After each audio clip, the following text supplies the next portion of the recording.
was going through conditioning, and he alerted the coach that he was not feeling well. Our coaches have been trained extensively in notifying and noticing the signs of heat exhaustion, heat strokes.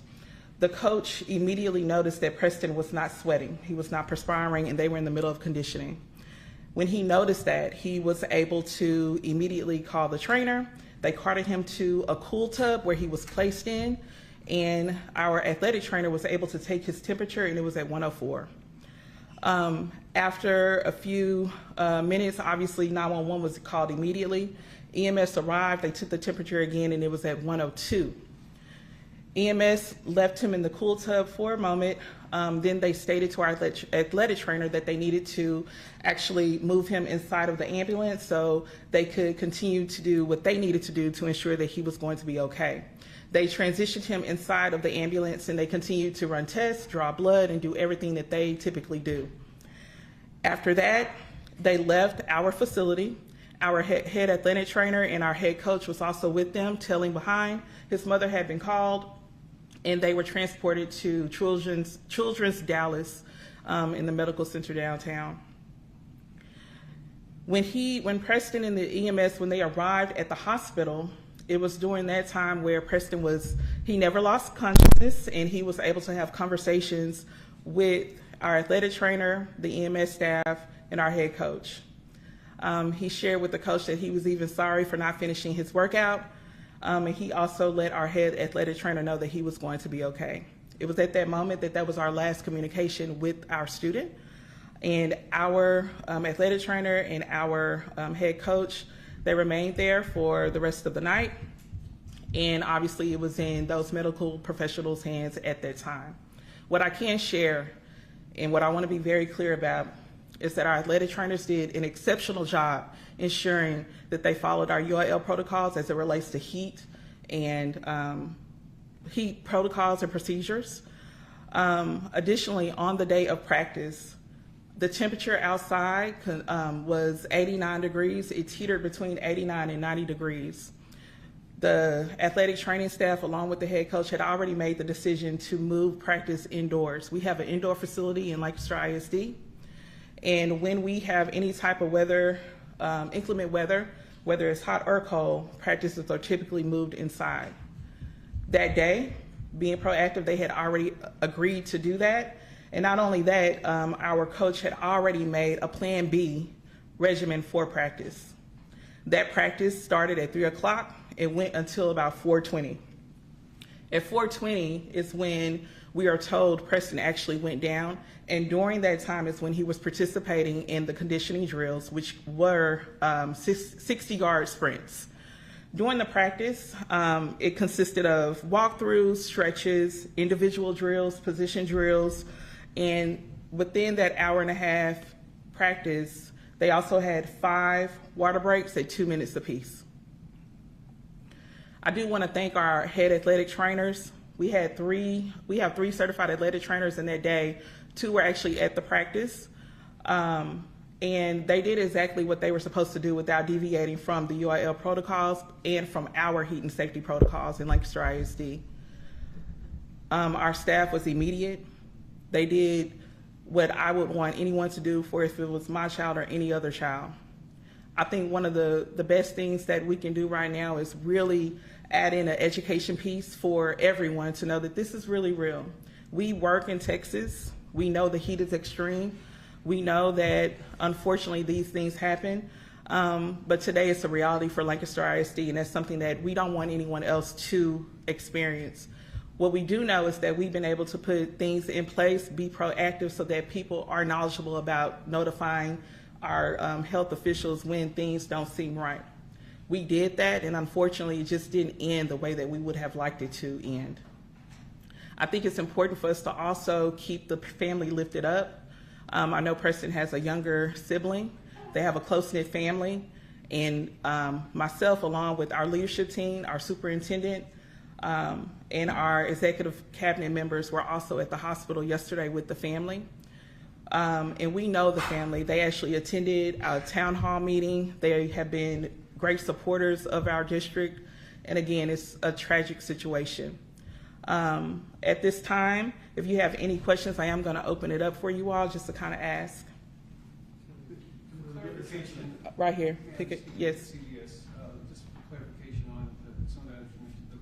The window of practice to the 4:20 period, that was outdoors? It was inside of the indoor facility.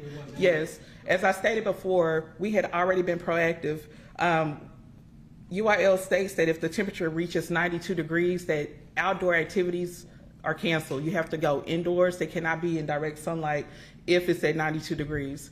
The temperature that day was hitting between 89 and 90, and we are always proactive. So if it hits our internal protocols is if it's around 89, they go ahead and transition inside the indoor facility. So the sprints, the conditioning exercises were inside? Yes. Everything was inside. I see you, and then Deanna, I can get you. David, is the indoor facility, can you describe the HVAC? Yes, great question. Our indoor facility does not have an HVAC system inside. However, it's 4 large garage door areas. Those garage door areas are always lifted up, and we have fans that circulate air inside. If you walk inside, it is cooler typically in the indoor facility than it is outside in direct sunlight. Kimberly, you mentioned that about the 60-yard sprints that was happening at the time he started to complain of not feeling well. Had he actually run any of those sprints? He did, which is why the last thing he mentioned to his coach was, sorry, I didn't finish the workout. So they did about 4, and I'm not sure how many he got through. But the total number that they did as a team was 4. And definitely not trying to step on anything that his family does not want to share, but are you able to speak to whether or not there were any underlying conditions that? At this time, I am not, and out of respect for the family, I won't. Okay, thank you. Kimberly, follow up. And you may just answer this as best you could, but do you have any sense, because you said the coach, trainers, they were with him all throughout the night Monday, that was the last contact you had with the student. Do you have any sense of what happened in the last 24 hours? No, and at this time, that's something that I would not speculate about. Ma'am, and also talk to me again about once the young man expressed concern, your staff, your coaches responded, paramedics were called. How long of a period between that initial concern and his transport to a hospital? Can you give me that timeline? Yes, I think it was, I know you have, do you have the exact time from? Yes. I believe it. So it was from 5. Well, no, tell me the minutes. We called 911 and it took them about how long to arrive? 13 minutes. 13 minutes to arrive. But they didn't transport him away. They actually reviewed him. Yeah, when they got there, he was in the cool tub. They allowed him to stay inside of the cool tub for a few more minutes. After that is when they alerted our head athletic trainer that they needed to go ahead and move him in so they could continue their test and then get him transported. And in the hospitalization, talk to me about your dialogue, your coach's dialogue with this child at the hospital. At the hospital, he was conscious. He never lost consciousness. He was able to speak. And again, his last words were, hey, I'm sorry that I was unable to finish the workout, which speaks to the type of kid Preston was, the type of character that he has, and what I definitely want him to be remembered for. Yes. Miguel Pineda, Univision. You mentioned that all heat-related protocols were followed, no?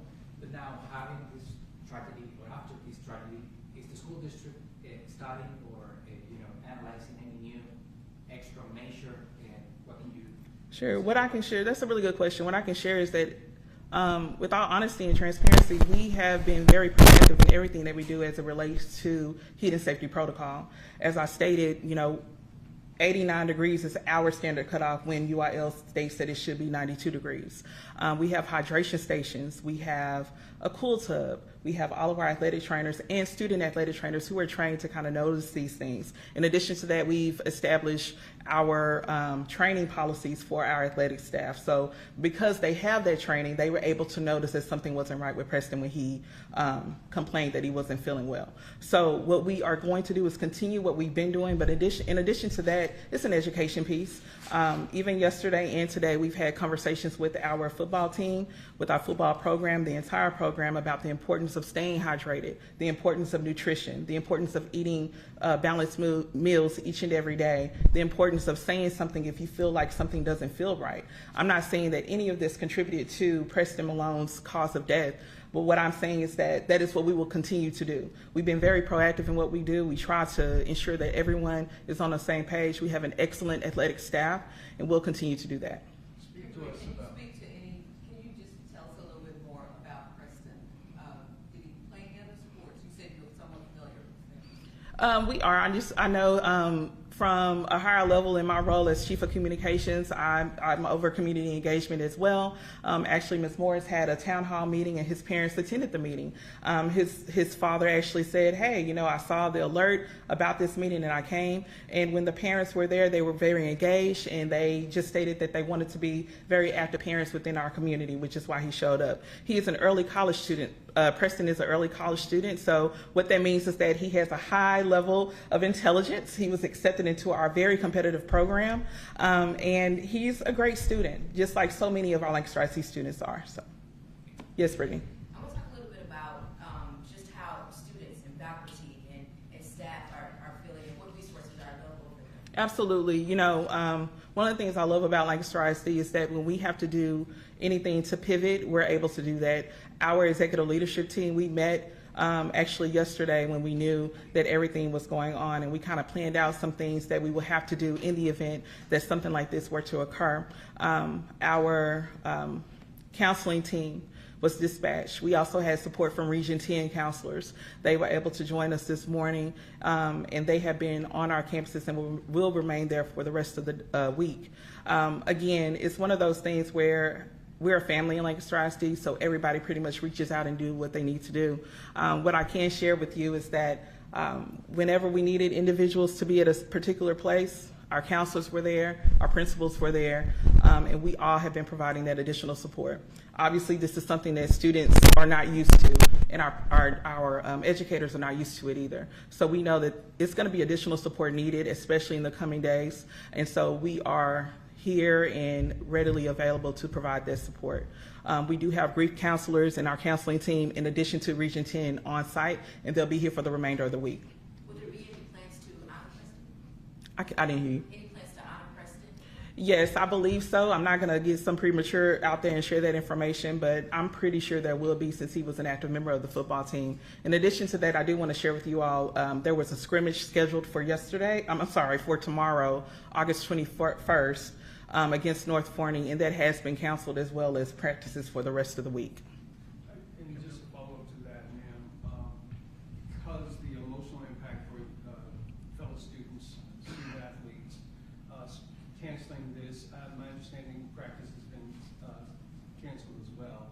At what point in time do you return to normal, if you will? Right. Despite all of this? And actually today, our coaches were talking to our students, and some of them were stating that we know that Preston will want us to continue practice. Obviously, we're giving them that time to address their emotional needs and kind of feed that for them. So I do believe probably Monday things will resume as normal, or as normal as things could be after a loss of a student. So when that is the case, we will share that information out with our parents. Give us a couple fall 104 temperature. How was that obtained? Rectal. And the second is the 5 water breaks for 2 minutes apiece. What latitude do student athletes have to get additional water beyond those breaks? They can simply ask. It's not limited to that. That is what he puts into his practice script. Every head football coach has a practice script. It's what they go off of. However, if a student ever needs water or anything like that, they're more than able to go and do that as needed.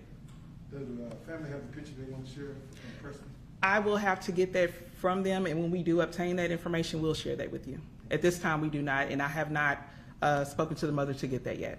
Can I get a quick comment from the superintendent because of the impact of this, not only for this family and for this school, but frankly for the entire community.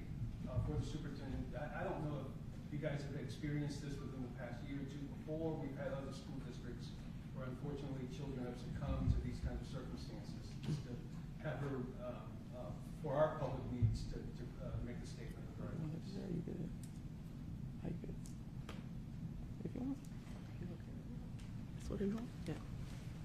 Yeah, I just want to say again, my deepest sympathies go out to the family. No one ever wants to be in this position. And as a mother myself, I can't imagine these sort of things happening. This is a first in my experience as a superintendent. Never want to experience these things, but again, we're going to provide the support that is needed and necessary for our staff and our students and the family. I was blessed to have an opportunity to sit with the family yesterday and talk with them and share the support that is necessary and needed, and for them to ensure that they communicate with us. We've, like Ms. Simpson said, we've taken some proactive steps along the way, even prior to this, not knowing that things would escalate to this scenario, but we take the safety and security of our students. It is paramount for me. And as superintendent, I'll tell you it's more important than instruction for me. Because as a mother, I never want to have to call a family and share that their kid is not safe in our building, our facilities, and something has happened to them. And so I lead not from the point that I'm a superintendent, I lead from the fact that I am a mother first.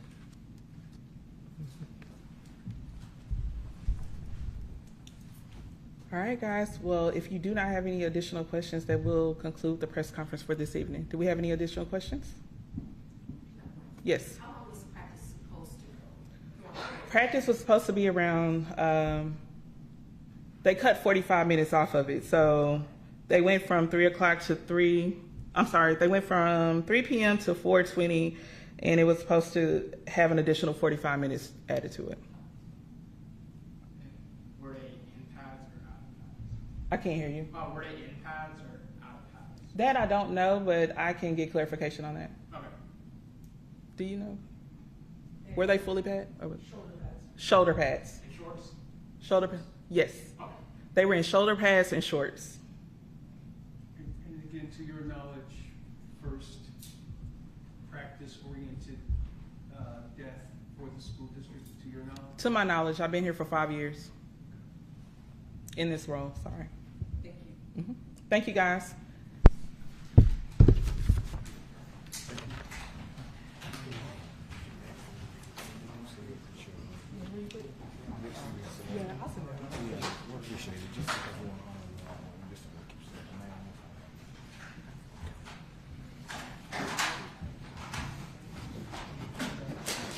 Hey, Dan, how you doing?